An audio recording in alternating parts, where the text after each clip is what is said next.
আসসালামু আলাইকুম রহমতুল্লাহ। হ্যালো বন্ধুগণ, আজকের ভিডিওটা কেউ কাটবেন না, সবাই আমার সাথেই থাকুন, ভিডিওটা পরিপূর্ণ দেখুন। আজকের ভিডিওটা বড় মজা হতে যাচ্ছে, লেটস গো। আজকে আমার সাথে আপনাদেরকে নিয়ে যাব বদরপুর আদমিয়া ফাজিল ডিগ্রি মাদ্রাসায় 2024 সালের দোয়া মাহফিলের অনুষ্ঠানে। এখন আমরা যাচ্ছি বেড়িবাঁধের উপর দিয়ে, মোহনপুরের রাস্তায় আছি। আমাদের সামনে সর্বপ্রথম বদরপুর বাজার পড়বে, বেলতলি বাজার বলা হয় এটাকে। তারপর আমরা হাতের বাম দিকে ঢুকে যাব, মোহনপুর সোজা বরাবর পাবদা দিয়েই গেলে সামনে মোহনপুর পড়বে। তো আমরা হাতের বাম দিকে ঢুকে যাব। বন্ধু আছে বলে আমি খুব পরিপাটি, আপদ পথে মরণ হলেও একসাথে হাঁটি। বন্ধু আছে বলে আমি খুব পরিপাটি, আপদ পথে মরণ হলেও একসাথে হাঁটি। বন্ধু পাশে থাকে যদি, বন্ধু পাশে থাকে যদি, পৃথিবীর সব হয়। এটাই হচ্ছে বেলতলি বাজার। এখান দিয়ে সোজা সামনের দিকে গেলে ওয়াবদার উপর দিয়ে চলে গেলেই বদরপুর। আর আমরা হাতের বামে ঢুকে গিয়েছি। এটা হচ্ছে আমাদের মাদ্রাসার রাস্তা। এই যে রাস্তাগুলো দেখছেন, রাস্তার ওই পাশে এই যে বাসাগুলো আছে, ইয়াগুলো আছে, এগুলো আলহামদুলিল্লাহ এগুলো সব ভরাট হয়ে যায় ল্যাংটার সোলামান ল্যাংটার মেলার সময়, বুঝতে পারছেন? তো চলুন আমরা ল্যাংটার মেলা আপনাদেরকে ইয়াটা দেখাবো, মাজারটাও দেখাবো। একটু ফুল দেখা যায়, মানে দেখা যায়, তবে ফুল ভিডিওতে আসে না যেহেতু গাড়িতে আমি। বন্ধু আছে বলে আমি খুব পরিপাটি, আপদ পথে মরণ হলেও একসাথে হাঁটি। বন্ধু আছে বলে আমি খুব পরিপাটি, আপদ পথে মরণ হলেও একসাথে হাঁটি। বন্ধু পাশে থাকে যদি, বন্ধু পাশে থাকে যদি, পৃথিবীর সব হয় দখল। বন্ধু মহল, বন্ধু মহল, বন্ধু মহল, বন্ধু মহল, বন্ধু মহল, বন্ধু মহল।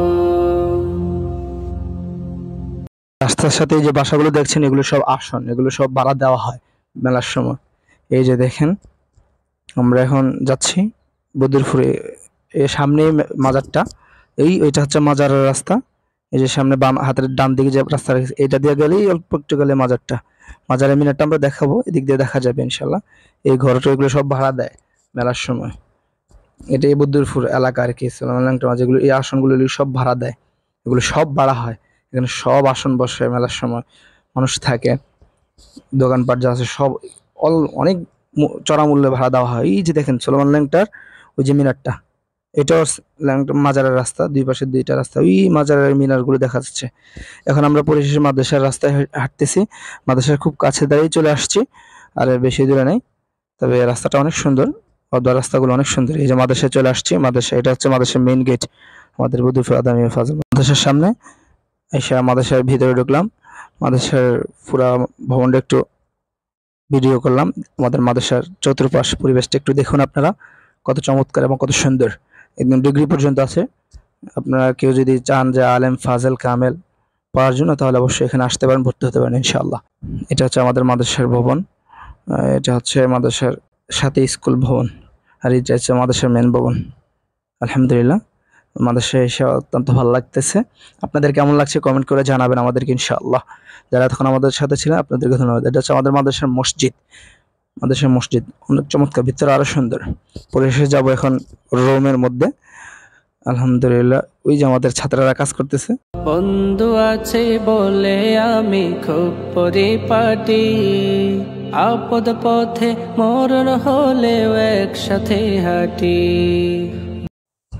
রুমের মধ্যে এসেই আমি আশ্চর্য অবাক হয়ে গেলাম, এত চমৎকার করে ওরা সাজাচ্ছে। মেহেদি, সাব্বির এবং আমাদের অন্যান্য সকল ক্লাসমেটেরা, আপনারাও দেখুন কত চমৎকার। কেমন লাগছে জানাবেন কমেন্টে।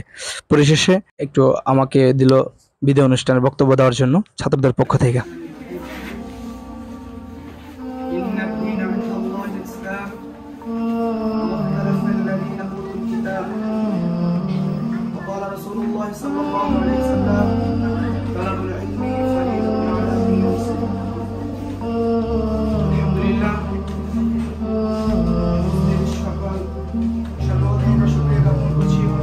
العالمين يا الله سبحانه